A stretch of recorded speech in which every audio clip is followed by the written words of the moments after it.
It's time for Go ahead and turn up a little Confessions of a Serial Salesman. Okay. Author, expert sales trainer, and serial entrepreneur Steve Nudelberg wants to help you change your life and your business using his 27 rules for influencers and leaders. Tell me something good. This is the Confessions of a Serial Salesman podcast with Steve Nudelberg. Here's And welcome to another edition of the Confessions of a Serial Salesman, the podcast based on the book in hardcover, paperback, and even an audiobook. The 27 rules for influencers and leaders and so on and so forth. We are already to number 97, Steve, as we approach the century mark. It's incredible. Who'd have thought? It's taken 2 years. Who'd have We're thought? there. 97 episodes. 97 episodes. With all of this great content and great information. And we are totally blessed. Introduce us, please, to your guest. Who you Well, waiting first, for. before I do that, yeah. I want to say, phenomenal job out in Honda. You are the life thank of you. the party. The life of which party? That party. Bear Trap and Honda could be the best sporting event ever. I mean, it's, was there golf going on? I mean, maybe there was. The Bear Trap is famous for that reason, right? The Bear Trap is famous for not knowing if it's a golf event, if it's a party, what it is. And I was just doing a little television. You were great. It was fun. Thank you for interviewing me. Good stuff. Okay. Thank you. It was great. It was good running there. Yeah, it was beautiful. I mean, cool. The weather couldn't have been sunny, nicer. No. just incredible. Weather couldn't have been nicer. And he had a little booze to that, and good things happened. Yeah, it's an event that's great for the county. It's great for PGA National. It's great for the Palm Beach County Sports Commission, and it's about $63 million in immediate economic impact over the course of that 1 week. Over 200,000 people attended. Yes. A 4-day event that Tiger didn't play in. Right. That bodes really well for The what event's they're doing out there. yeah, depending on who plays or doesn't play. So now I will introduce my guest. Please. This is a very good friend of mine. We know each other 10 years. We lived in the same place in Weston. We actually met over a campaign that he did with Stugotz. Who we both John Wiener. John Wiener. Oh, Johnny Wiener. And so when you talk about Wiener, he was doing something called Nubag. That's right. Welcome, Tim Schmidt, to the show. Entrepreneur, author, brand innovator, consultant, and apparently collaborator of one Stugotz. He's great. Thanks for having me. And yes, that was a very warm introduction that we got from Stugotz. And just going back to that, that was one of the biggest failures I've ever had in life as far as doing an advertising campaign. Really? It was. And What was the product again? You said one bag? Nubag. Oh, Nubag. Okay, explain. What was it? Nubag was a male freshening spray. It was basically a water-based formula with some eucalyptus, and you spray it down south, and it would freshen you up. At least that was the play. Now, the problem was, it was more of a gimmick product, and Spencer Gifts never called me, and I couldn't get through to them through my people. And it failed miserably, but not before a big advertising campaign with Stugotz being the lead voice of it. And I kind of tailored it towards him, just knowing his personality and knowing what And he could use some freshening up stuff. it's not even funny, of course. So we made that campaign, and it was a pretty big one during football season. I launched it week 1 NFL in What was this? 2010. This was 10 years maybe ago. 11. It was 10 or 10 or All right, 11. so really, before, he was still just a kind of a local, It was local, yes. semi-regional Correct. AM radio guy. Correct. Gotcha. Yeah. So we did an ad campaign, and he read the ads, and they're still on YouTube. I uploaded some of them, and they're hilarious. To this day, I check them out. I laugh super They are hard. super creative, super fun, on the edge. And I had heard them and reached out to Stugotz and said, "What's going on there? What is this?" And he said, "Oh, you got to meet the guy who is the founder of the company." And then I found out that Tim is really an internet genius. I will tell you this, in all of my years in business, and I'm not blowing smoke up your ass, he is the smartest internet guy that I've ever met. Really? The guy understands it, knows it, has done it over and over. And I love the fact that you talk about failures, because all of it is really testing and being able to put yourself out there to say, okay, I'm going to try this and it may not work. You don't need a lot of big wins. No, you just have to hit the iron when it's hot, and strike it Correct. and hit it hard. And like I said, this Nubag was a failure, but it came with a lot of laughter. We had my favorite part of the There's a sense of campaign. humor about it. Oh, absolutely. It wasn't a huge financial suck, but it did not run black. What the market research say on people wanting to freshen their scrotums? Well, let's be honest. Everyone needs it. No one buys it. Right. So It's like hearing aids too. It's one of those products that we sold a lot of them as a gimmick and stuff like that. But they're laughed That was at. not the intended purpose. I got a lot of street cred though. Really? Yeah, there's How so? people. Well, you can go into bars and talk about the Dolphins, and if you make an intro and someone says, "Hey, those are the Batard and Stugotz," they say, "Yeah, remember that Nubag guy?" People, I mean, to this day, I get texts to this day. Did you just hear them talk about it again 10 years later nationally? And my phone blows up, Twitter. Well, blows that up. validates you endorsing stuff because that's the reason why you do it, is you pick up that credibility. So whether the product is good or bad or whatever, listen, at the same time they were selling that poo-poo, Paris, that duty shit, that duty stuff, man. Yeah, I think I was an innovator. I'd like to think I was a pioneer before my time. There's a channel on Sirius XM called VSiN. It's a Vegas gambling network. Yes, of course. Brett Musburger endorses a product called Manscaped, and the ads are hilarious. But mine were the same way. My former co-host here is a host and producer there. Okay. Yeah, so I'm familiar with the television. Well, they did the digital video and audio platforms. Yeah. Okay. So the market research didn't indicate this was a need in the marketplace. No, I didn't do a lot of market research, I'll be really honest. This was an idea born over a lot of beers at a Costa Rican golf course back when I lived there and was exiting. Whose money did y'all lose? That's the important thing. My own. Oh, you lost your own? It wasn't a huge investment, but okay. The advertising on radio for those guys, even locally, was a almost 5-figure deal a month, but wow. The reads were constant. I mean, every break they were going. They were all over. Joy Taylor was reading them at one point. It was great. Well, that's when Joy was working at the radio store. Yeah. Look at. I mentioned this on the air last week. The LeBron James factor, the LeBron James effect, the names that you're mentioning, Lebitard,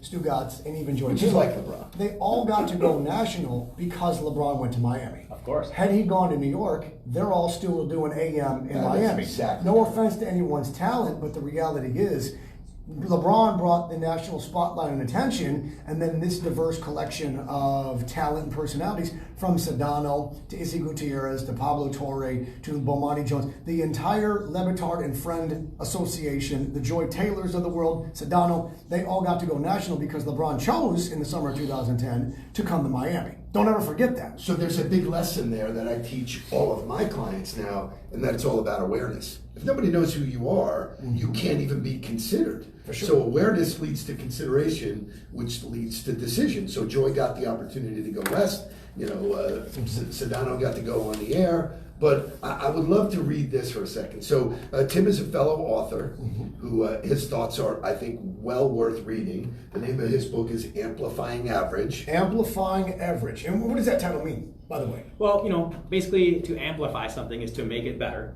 And the average is obviously, the average of things. So taking a situation which is very average, and I consider myself growing up very average. Well, I'm going to interrupt you for 1 second and read you what he thinks average is. How does someone with no startup money, no special skills or clear advantage become an industry upsetter, closing deals and earning 7 figures no matter if he's on a hike in Iceland, at a bachelor party in Costa Rica, swimming with the stingrays in the Cayman Islands, or lounging on a yacht in Miami? And I know all of that is true. First of all, it sounds like you spent a lot of time in Costa Rica. What's going on there exactly? Yeah, well, I was an exchange student there when I was in college. And fell in love with the place, learned Spanish there, and I grew up in Minnesota.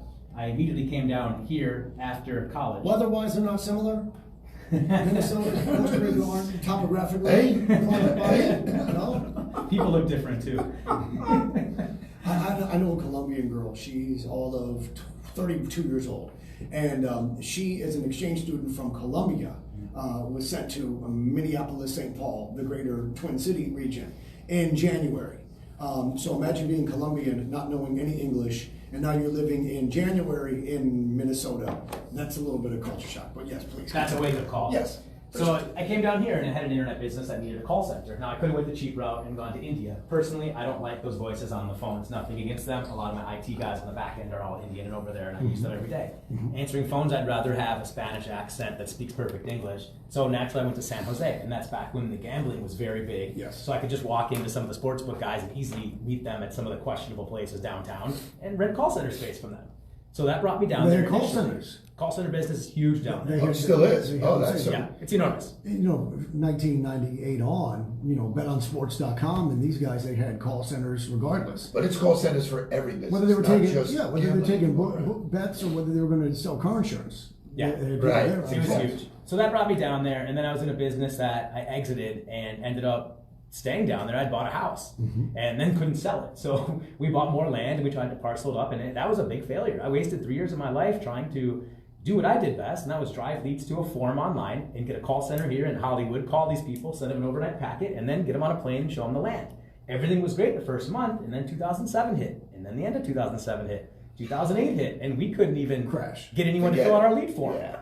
No one had money. We saw the whole cycle. And then I quickly moved back, rented my place for a while, and eventually sold years and years later. But Costa Rica is a big part of my life. I still have a lot of friends, family down there. I love the place. So it's just so chill. When you say amplifying average, when you've tested for your intelligence, you clearly must be above average, or do you come at someone that really is kind of the average guy in all those ways imaginable? It's funny, my mother and I were just speaking about this over Christmas, and I would say I'm below average, if anything. In intelligence? I graduated high school with a 2.9. I graduated college with a 2.91. So that's right above average. My ACT score was a 23. My brother, who's 4 years younger, beat me when I was a junior in high school. He was in middle school. Your brother is smart. Yes, he crushed me. What was your SAT? Do you remember? It was a 950. Okay, so you're just about average. Right. In every way imaginable. Right. Or today below average. Or slightly Right. below. So, going at it, and it's a whole chapter in the book.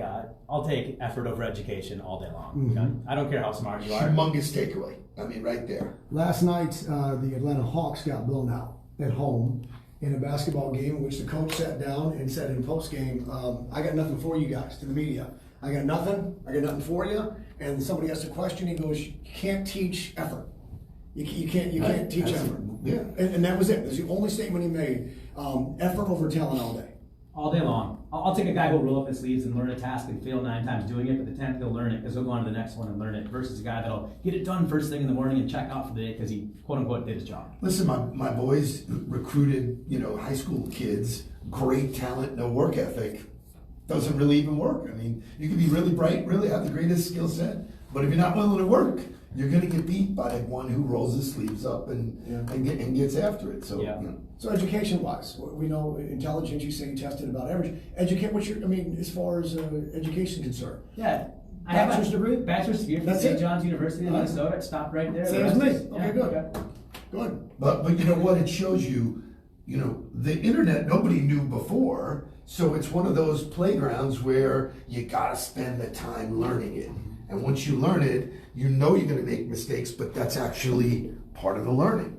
Which in life, which is so great about your book, is that you learn from your biggest mistakes. If you're not willing to make mistakes, you're not going to learn. You're going to learn a whole lot more from what you get wrong than you will from what you That's get exactly right. If you think about your most painful memories in life physically, they were when you touched a hot stove or did something stupid. Right. I'm not going to do that again. Doing things wrong. So when did you get in on the whole wild west world of the internet? Like the late 90s, like 96, 97? I wish I could say yes. In a marginal way, I did. When my friends were at school, minimum wage I think was $5.50 or $6 an hour back then. Yeah. When my friends were in college, they were working at the campus flipping burgers.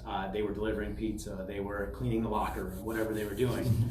I wised up a little bit and became addicted to this AOL dial-up thing and got on it and was doing some mischievous things in chat rooms that I shouldn't have been doing. But What are you doing in chat room you shouldn't have been doing? getting people's moms pics, stuff like that. Oh, yeah. But I had, and it was good stuff to hang over their shoulders once in a while. But Sure. what I was doing during college to make money, my first business ever that was like official was burning CDs. And the CD burner came out. It was $400, which back then that's probably what, I don't know, 10 grand in today's society. I don't know. Just put it in perspective. I got it. I financed it, and I bought all these discs, and I was making these custom mixes when no one else knew how to do it. So, hey, you want rap? I got you. Do you want country? I got you. And I would make these custom mixes for people, and usually I just sold the same disc over and over and told them like they were listening to something wrong, but just so I could do more volume, right? It was easier to copy a disc than make it custom. So that was one of my first things I did, and then I found out there was a whole market to resell my essay papers. My term papers for my bachelor's degree, I would literally get an A or anything a B or higher. I'd go online and sell that thing for $20 to $50. Now it took my friend all Saturday to make that flipping burgers, but I could do it in 2 minutes selling them to sites like that. So you're in college at this time. And, Yes. and what year are we talking about? So I entered college fall of 97. Okay. So this is 98 when I really started doing All right, so this kind of stuff. 1998, it sounds like all of your early business is really illegal or immoral, or a combination of both. And he's both. So you're like Cyber Van Wilder. You could say that, but you did say a key word. When did you enter the Wild West? That was the Wild Sure West. was. And I didn't think it got wilder until I moved to South Florida, which happened because of a hiccup. So I got hired by Accenture. They were called Anderson Consulting back there, based out of Chicago. Tech position, analyst, big salary, Chicago, signing bonus. I had that my first month of my senior year of college. Wow. So I signed that thing and was like, done. I'm partying the rest of this year. I'm going to pass my classes, travel, do my thing. Because you had a job already. I had a set. job. Well, they called me right before graduation and said, hey, you know the .com thing kind of smashed, right? It's just gone. We can't start you for 18 months. I said, well, what am I going to do then? So luckily my dad cracked the whip and said, you're going to do something, or you're going to pay us rent. And I said, well, if I'm not going to pay my parents rent, I'm going to move out. I'm going to move far to prove a point. So I moved to South Beach, right from Minnesota. Yeah, people were shocked. And that was my first risk I ever took, which is why it's the first chapter in my book. I literally, people were shocked. And then it was even more Wild West. I worked with some guys that were fresh out of Wall Street, that were kind of, from what I understand, kicked out of Wall Street. They were some of the Jordan Belfort colleagues. They had an SEO agency. And they taught me how to sell. When he says Jordan Belfort, that would be the Wolf of Wall Street. That's right. So the Scorsese movie, Leonardo DiCaprio played that, the questionable, shady Wall Street guy. That would be who you're speaking of. All right. That's right. So we were selling search engine advertising, and you could say what you want, you could promise what you want. There was no SEC regulating you. It was the Wild West. And no one knew what it really was. Right. So you were selling And theory. The best part about it, Steve, is we had a programmer that could deliver the goods. Which is way above what the promise was. It was insane. My first day I got So wait a there. minute, you were actually doing what you said you were going to do? We did. In an environment where no that never happened. Wait, no, what you were doing, was this all legal? Yeah. It wasn't, Oh, yeah. It wasn't all moral. Yeah. So how did you sleep at night? Because this is totally different from everything you've been doing leading up to this point. How could you look at yourself in the mirror and be like, I've gone to jail? Well, that was my point, is that he figured stuff out. When you have the ability to learn it, why wouldn't you do it right? There's no point in not doing it if you could. If you could do it legit, then Right. why wouldn't you? Sure. So it was a lot of fun. I mean, you'd call brands every day, and we'd say, back then it was Yahoo. Hey, how would you like to be number 1 to 3 in Yahoo in 4 Right, the Google guys hadn't shown up yet. No. And they were like, you can't do that. Send me $2,000, I'll show you. And within 48 hours, if our tech guy did what he was supposed to do, it would happen 98% of the time. It'd show And up then you on could call Google. him back and say, do another 2,000. What other keyword you got? And we would build these little custom sites.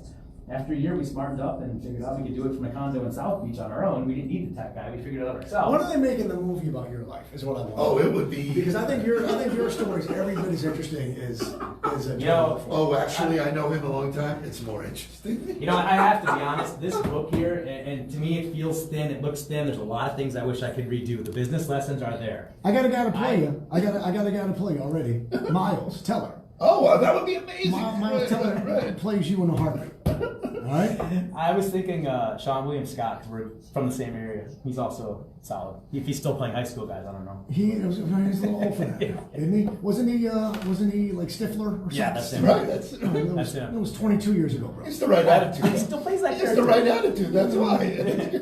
Continue. But so when I brought this, I set this down for 4 years. Didn't even work on it, and I think I was at 10 lessons. You're talking about the book. The book. Okay. And there was a huge part about my life in it that when I had a mentor help me out and finish this thing, he said, you've got a memoir and a business book. You've got to cut this. You have 2 books here.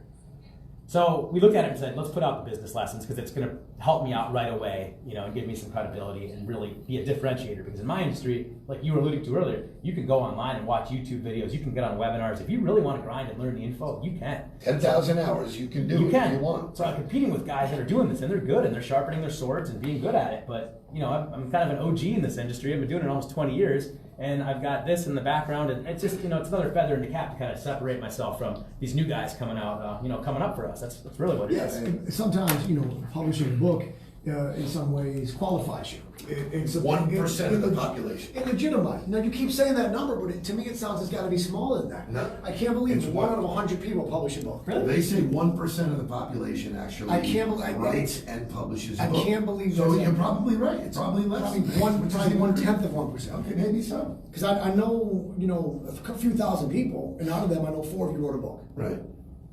So what's interesting is that there's people who buy me knowing that I have a book who have never read the book. It doesn't matter. It could be crayon. Oh, you wrote a book. Oh, Because of validation. all of a sudden, a party that I couldn't get into. Oh, you wrote a book? Come on. Yeah, and on the same token, I've got a bunch of friends that refuse to read, and that's their fault. But I've been waiting 60 days for the audio version to get approved. It's taking forever. But when that's out, I'm like, hey, you have no excuse now. Just you drive to work every day, right? Okay, cool. You can wrap up. I mean, it blows my mind when I am somewhere and they'll go, hey, I just bought your book on Amazon or whatever. I've listened to your book every morning. I listen to your podcast. It's fascinating, which is part of the new world because people have a choice. There's lots of choices. If you put out good stuff, learning, the capacity to learn is there. People do want to learn. It is. Go ahead, I'm sorry. I was going to say, it's humbling. I mean, I had someone named Al Savangse who I happened to go to high school and college with. And he reached out to me, and I don't talk to him regularly. He reached out to me on Facebook Messenger and said, hey, here we are. He had his young children there at breakfast, setting the table and stuff. He said, your chapter about setting the tone, we practiced that. Thank you. And that was heartwarming. That was cool. It made it all worthwhile. So in here you talk about the failures as well as the success. Of course. You talk about Nubag. Nubag's in there. All right. And what's the lesson to be taken from Nubag? You got to try. You got to take risks. As much as that was a failure financially, it opened doors for me.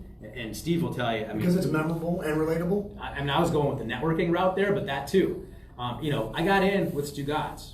I don't see him a lot, but we're friends to this day. I met Batard. We're cool. I see him around, we say hello. And he's opened a lot of doors for me. And that's an important thing. And we'll continue to do that because in spite of it being bad, you didn't take it out on him. Heck no. A lot of people come back and go, oh, you didn't perform yet. No, he did what he was supposed to do. And it puts a smile on their face to this day when they bring it up. And it's just great. Well, it's a memorable product. Yeah. And it's a memorable fail.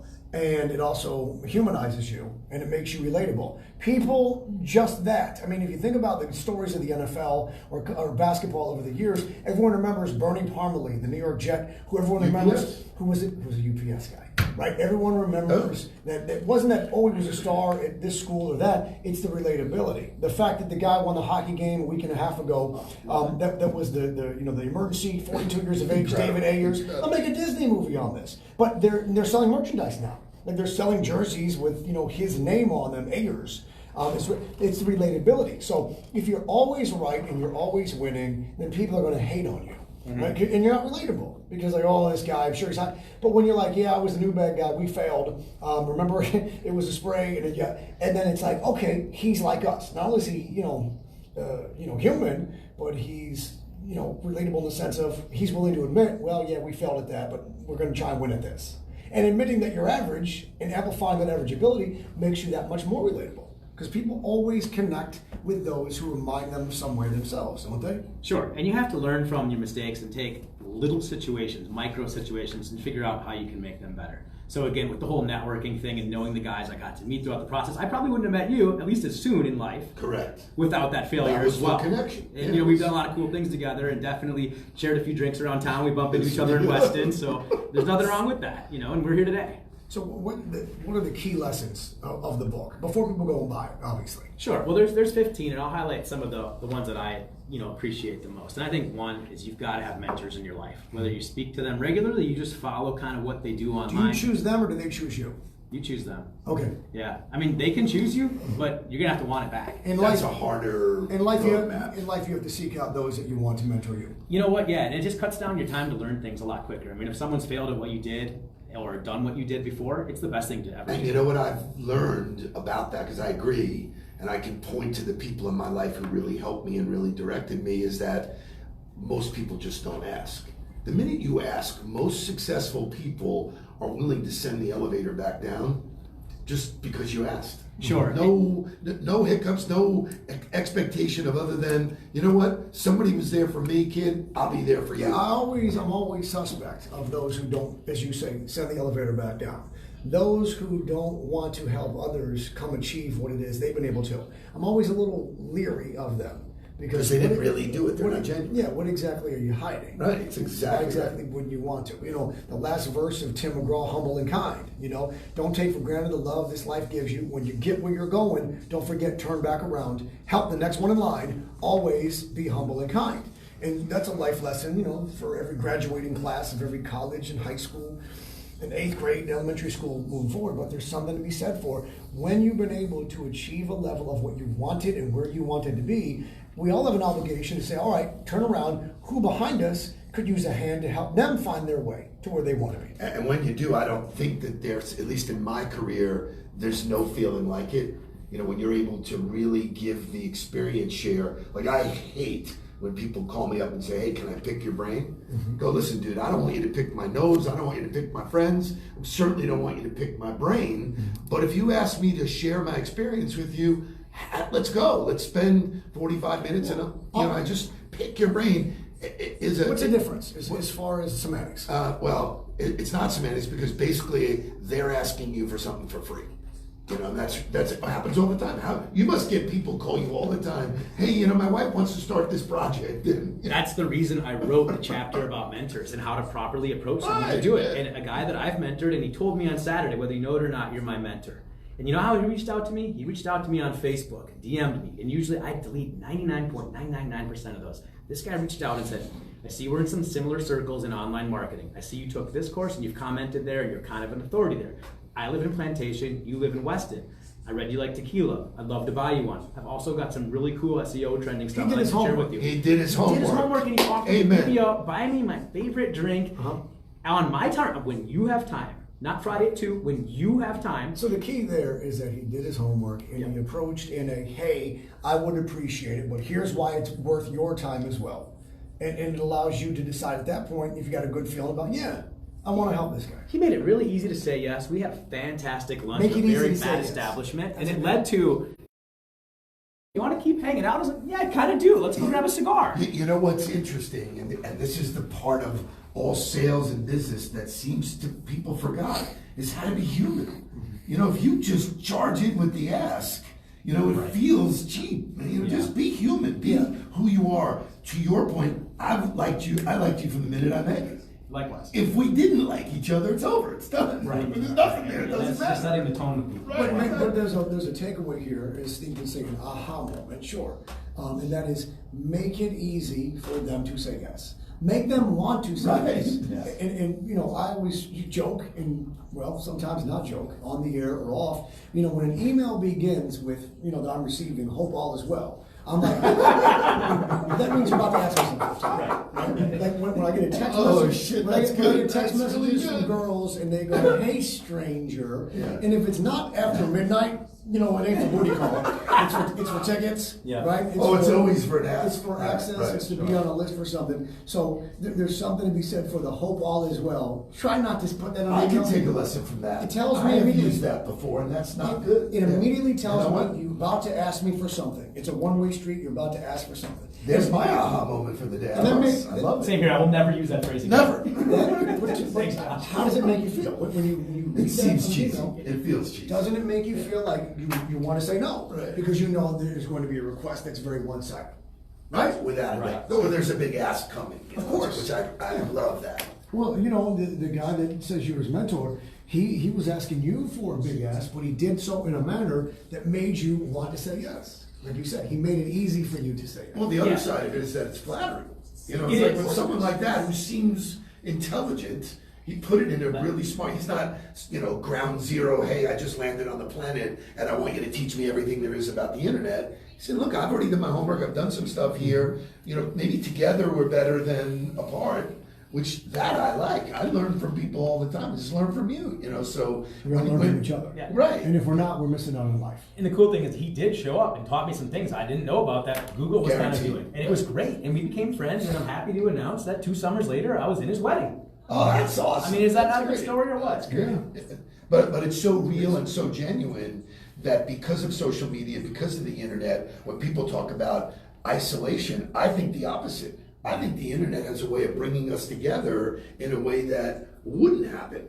Facebook, direct message, putting you together. He had access to you, but he did his homework. He did it in a relevant way. It wasn't, We all connected, you know, hey, I'll be in your area tomorrow. Can you meet me here too? I'm like, what are you? We're in an era of human connectivity that's never been broached in the history of mankind. But people don't know how to do it. Yeah, and you know, the old days, someone had a bad experience with a product, a company, a service, they could write a letter, and the company didn't give a shit. And the reality is now, that person goes on Twitter, Instagram, becomes a thing, they can change the world overnight. We're changing policies overnight, right? Starbucks shut down every location about sensitivity training after some guys were waiting for a meeting and they were mistreated. Those guys in Philly. All because somebody had a bad experience. You can change the world through the connectivity of this digital world in which we live. Yeah. Guys, I can tell you this, we're just about out of time. That was crazy. It's a fast 30 minutes. We're definitely doing another one. Tim Schmidt, Definitely doing another one. entrepreneur, author, brand innovator, and consultant, and the feature of the upcoming Martin Scorsese film, The Shark of South Beach. The Shark of South Beach. I love it. Miles Teller to star. Do I get to play Vin Diesel? And There you go. How about Vin Diesel plays you? Oh, okay. Would that be a better idea? That's awesome. That'd probably be a better idea. Wouldn't that be a little more, make a little more sense casting wise? Yeah, we we play try. you. Okay, good. The book is Amplifying Average. Amplifying Average. 15 lessons to help you level up your life. Boom. Sounds better when you say it than I do. I got my signed copy of You two got a dudes. signed copy. I signed it nudes. Yeah. And for those that want to get Tim's attention, locate him on social media, but offer him tequila. That appears to be how you can. High-end tequila. How you can. I'll never turn down a good martini either, though. That'll work too. Sound like somebody we know. Steve, as we wrap it up like we always do, instead of asking, how you doing and what's new, you always ask me to tell you something good. So as the music comes back on, you tell us something good. So I think it's something great. I'm super excited. This weekend, I've been asked to attend the first convention for the Midas Corporation in almost 14 years. Wow. They are gathering, 1,200 franchisors are gathering at the Hard Rock, so they're doing it right. It's a 3-day event of which I am integrated throughout the event, speaking, training, networking, and super excited to kick off my engagement with them. So we'll be with them for a while, and so you know what? You got to celebrate the wins, and that's a big win for us. Yeah. Our thanks to Tim Schmidt in advance of his film, Make Your Motion Picture. I'm thinking Scorsese, and again, I like it. I like it, man. All right, for these guys, Steve Nudelberg, Josh Cohen saying thank you for listening. We will catch you next time on Confessions of a Serial Salesman, the podcast. So long, everybody.